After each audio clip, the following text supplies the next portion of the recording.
Ukrainian FPV drones continue to destroy Russia's North Korean-made multiple rocket launchers. Drones costing $500 are taking out military vehicles worth millions, one by one. Stay tuned for more details, and don't forget to subscribe to the channel.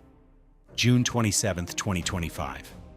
The Ukrainian army detects a rocket launcher system belonging to Russian forces in the village of Przejustiva, Donetsk Oblast. The system was a North Korean-made M1991 multiple launch rocket system, MLRS. Units moved toward the enemy system with an FPV kamikaze drone. The drone operator targeted the rocket launcher barrels. As a result of the effective attack, the rockets in the system began to explode. After the first explosion, the crew immediately began to abandon the vehicle. However, a massive explosion occurred shortly thereafter. All the rockets in the system exploded at once. June 2025. Russian infantry are attempting to advance on foot in the Sumy region, which is very close to the Russian border. Ukrainian army reconnaissance drones are detecting enemy infantry. The enemy soldiers are being tracked. The Ukrainian Army's Pentagon Brigade is moving in with kamikaze drones. The first attack on enemy soldiers scattered across the area began. Russian infantry panicked and began to flee in fear. However, reconnaissance units were sending real-time coordinates to artillery systems. A direct hit was made on an enemy infantryman hiding in a wooded area. Russian soldiers are firing at Ukrainian soldiers from their positions. Shortly thereafter, they move away from their positions and attempt to hide in a destroyed building. An FPV kamikaze drone dives hard onto the building, following the enemy infantry. A violent explosion renders the infantry ineffective. Russian soldiers are trying to advance by crawling in the area. However, the kamikaze drones are not letting up. They are hunting down the infantry where they are hiding. As a result of this coordinated operation by the brigade, the area was cleared of Russian soldiers. June 25, 2025. Ukrainian reconnaissance drones detect a Russian unmanned aerial vehicle control center. Shortly thereafter, Ukrainian air forces launch a powerful attack on the enemy target. The bombs dropped by the air forces hit the enemy target with precision. The Russian center is now completely destroyed.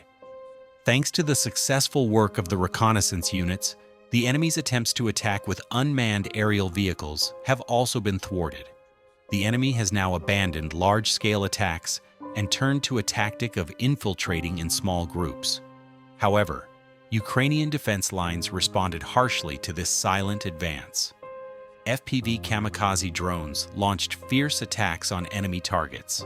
The attacks carried out by the troops were like death raining from the sky. Thanks to advanced drone systems, the troops were able to quickly identify enemy targets and destroy them with swift attacks. Even though enemy soldiers tried to hide in shelters and wooded areas, kamikaze drones reached their locations with precise maneuvers. The violent explosions that followed were a clear indication that enemy targets had been destroyed. Russian forces had now abandoned large convoys and were attempting to advance toward the Ukrainian front in small groups. However, Ukrainian defenses were on high alert. Between June 19th and 25th, 2025, the Ukrainian Air Force, rocket forces, and artillery units conducted active operations in the field for 7 days in a coordinated manner. During this period, a total of 99 critical enemy targets were destroyed with high precision. The targets included dense personnel clusters, armored and mechanized vehicle groups, command and control centers, ammunition and fuel depots, electronic warfare bases, and forward observation points. Each target was identified by modern reconnaissance drones and radar systems. Coordinates were transmitted in real time, and the targets were then neutralized with precision strikes using missiles, artillery fire, or air strikes. The tactical cycle was clear: detect, target, strike, neutralize, followed by secondary explosions.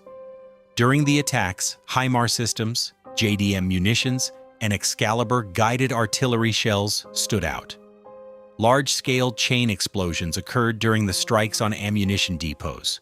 Flames rising from fuel depots engulfed the sky. Convoys in the forest were detected by high-altitude drones and destroyed in open terrain.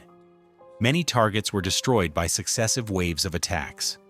These operations dealt a heavy blow to the enemy, not only physically, but also psychologically.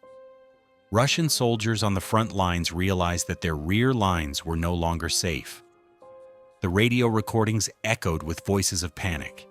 The command line is down. The supply line is on fire. There is nowhere to hide.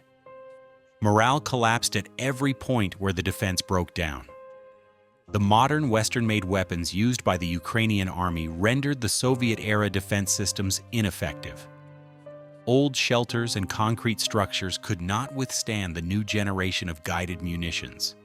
The advantage provided by advanced technology cemented superiority on the battlefield.